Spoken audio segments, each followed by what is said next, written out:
Hey Mallards, it is Tuesday, and today I did something that I haven't done in well over a year.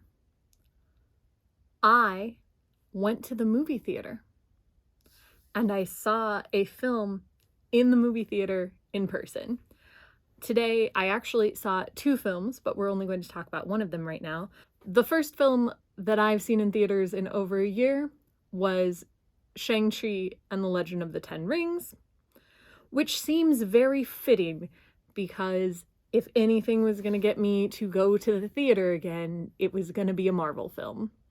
I'm a sucker for all things Marvel. I'm a fervent fan. I have no shame in that because I think that they put out an incredible product, and I feel like in every moment they are continuing to grow and in a direction that I actually really enjoy. I know people are worried about Eternals, but I'm really looking forward to it because of the diversity of the cast, and I think that it is a step that the Marvel Universe needs to take, and it is a step in the right direction.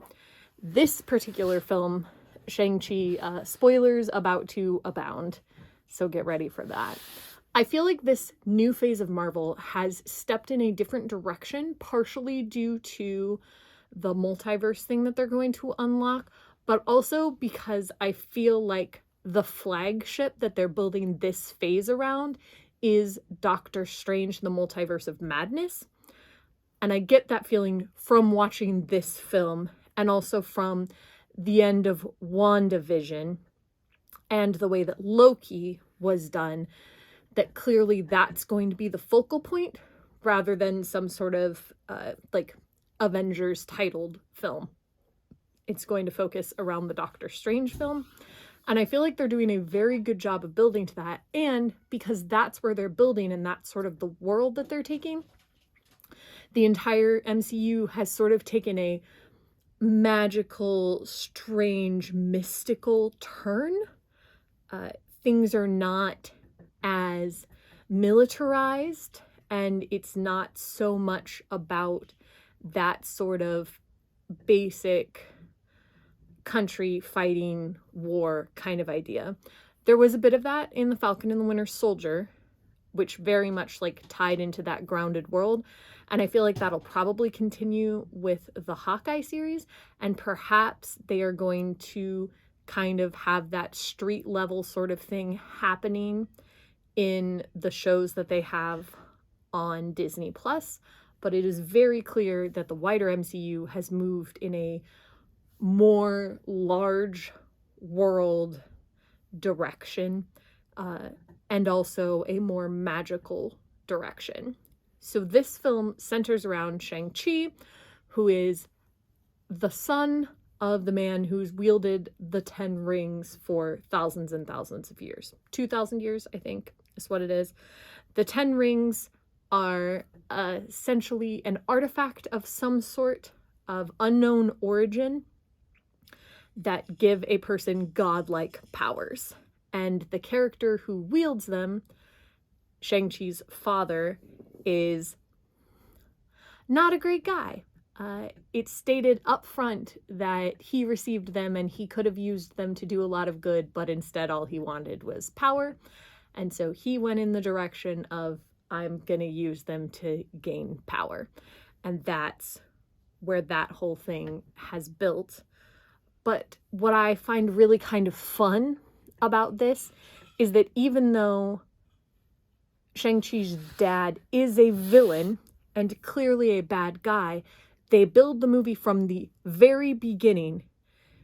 The opening narration is from the perspective of Shang-Chi's mother, who falls in love with this man and like builds a family with him. And so they take this villain and they dress him up in a very different way, and they show from the very start a very different side of him. And I think that that's really interesting and really cool. One of the things that I've enjoyed about Marvel villains is that several of them have that sort of dichotomy. Like, that's why Killmonger is at the top of everybody's villain list, because even though he's a dude who literally murdered his girlfriend because it would get him further to his goal, he also has a relatable anger and story. And I feel like rather than giving you a relatable anger and story, they've taken this character and from the very beginning shown his humanity so that you see that he actually does have a heart and that he actually cares about things, which I find really interesting. It's an interesting way to approach the story, and it makes the interactions later make more sense. And I think it was very, very helpful for the beginning of the story. And then you're introduced to Shang Chi, who's going by Sean. He lives in the US now, and his best friend, Katie, played incredibly well by the lovely Awkwafina. I just fall more and more in love with Awkwafina, everything that she's involved in. And it essentially starts with, we as the audience know that we're here to see Shang-Chi. We know he's the main character. We also know he's awesome at martial arts, and we've sort of seen him grow up a little bit in the opening part, but it's clear that Katie has no idea who he is, and so his story is revealed. He goes to find his sister, and from there we kind of evolve into the story, which is a larger universe story. Their mother was part of essentially a group that lives in a sort of a different dimension, a slightly different world. And I don't know if it's a multiverse thing or if it's just a slightly different dimension or if it's just a world that is protected by dimensional doorways. But she is from a village whose sole purpose is to help the Guardian, who is, or sorry, not the Guardian, it's the Protector, help the Protector, who is literally a dragon, keep a great evil behind a gate. And that's where their mom came from. And when she fell for their father, she left because the village didn't think that he was good enough to be part of their group. And she left to be with him, but she tells her story to the kids and left them clues for how to make their way there if they wanted to. And so then the meat of the story sort of centers around the conflict that the kids have with their very harsh father, because when their mother died, when they were, I think, 5 and 3, the young girl was 3 and Shang-Chi was 5, their mother died, and it's very clear that, like, that broke their father, and from that moment he trained them to be assassins. Well, he trained his son to be an assassin, and his daughter sort of learned on the side because he clearly doesn't believe women can fight, and then sent them out into the world, and that's where Shang-Chi sort of left and ran away to America. And so it centers around them sort of being back in his orbit and this really interesting family dynamic, because there's a fair amount of the respect for your elders that I think is inherent in a lot of Asian culture, especially an idea of heritage and where your family comes from and the importance of ancestors and everything that's built around that. And a lot of it is about Shang-Chi accepting both halves of where he came from. So his mother, who was a protector and part of this mythical force, and his father, who has a history of violence and anger and darkness, and realizing that you can accept all of where you came from, and only by doing that do you discover who you are meant to be, which is a really nice story, and it really is relatable even for me, and it really makes me want to root for him as a hero. And so his interactions with his sister, who is upset with him for abandoning her, and with his father, who now thinks that his mother is locked behind this gate that's holding the demon back because the demon's whispering to him, and a sort of sadness with an understanding that we all know that it's not his mother calling his father, but we can also see that he truly believes that the love of his life is trapped there. And there's a lot of devastation built into that, I think. And it's an interesting study of that sort of family dynamic. and then you get a chance to go to the village and see the dragon and fight the great evil. And eventually, the evil that breaks through the gate is defeated, and everybody has sort of proven their worth. Shang-Chi has realized who he is. His sister has proven that she's a warrior. Katie has finally made a decision and stood up for something, which is something she's been avoiding basically her whole life.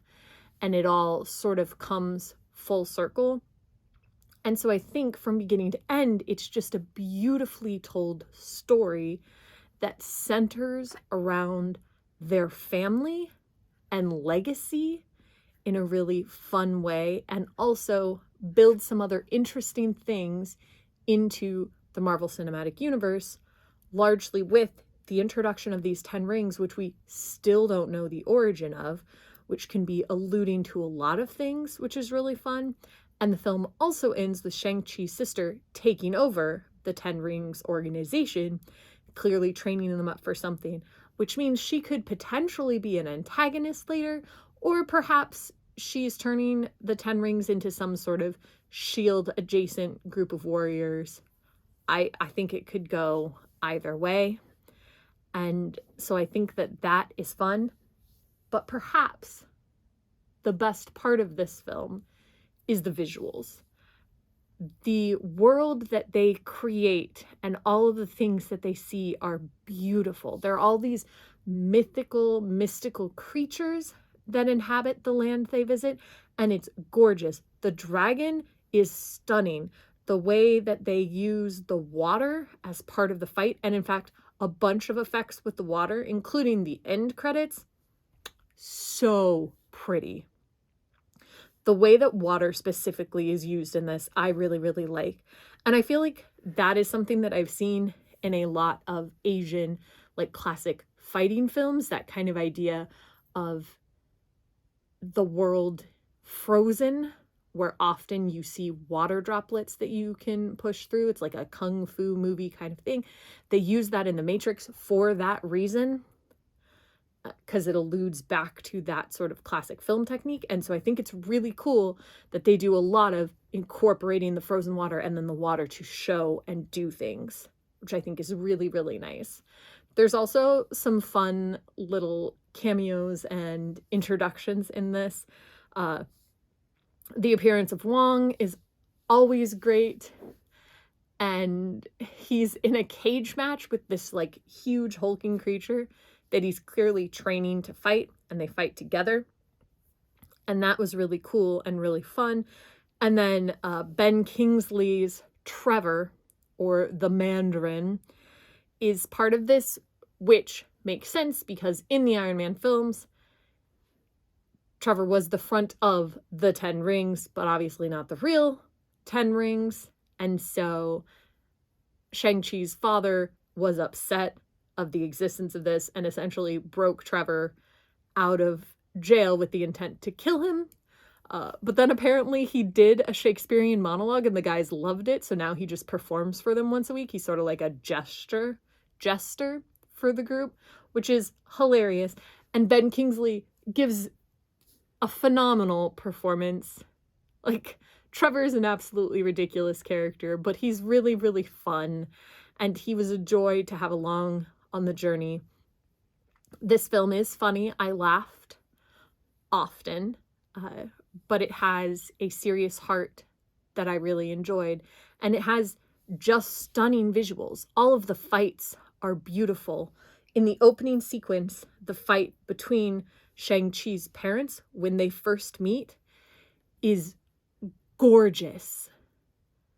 Like, it's a dance, except that they're fighting, and it's so beautiful. The setting that they're in is beautiful. The use of the world around them, the way they move with each other, the choreography of that, like, it is a dance. It's very clearly a romantic scene in the same way that, like, catching somebody's eyes across the room and then slow dancing with them would be. And it's so good. And I just really enjoyed it start to finish. You should absolutely go see this film. It is a beautiful addition to the Marvel Cinematic Universe. I think it opens up a lot of things for the potential of what's to come in the MCU. It introduces a character that I cannot wait to see more of in Shang-Chi and also in his sister. There's a lot of really BAMF women in this, which I think is great. All of the females have an incredible amount of agency, which I think is really, really nice, and also seem more developed. Katie, his best friend, has an arc. His sister has a little less of an arc, but has an interesting story. Their mother has a heart. Their aunt that they meet doesn't have as much of an arc, but she still has an influence on everything. And I think that the other MCU films could learn a lot from the way that this was done, and hopefully they will, and we're going to see more amazing stuff like this in the future. So please, if you have the opportunity, go see Shang-Chi, because I want more movies like this, so we got to convince Marvel that they're worth having. And I'll see you tomorrow.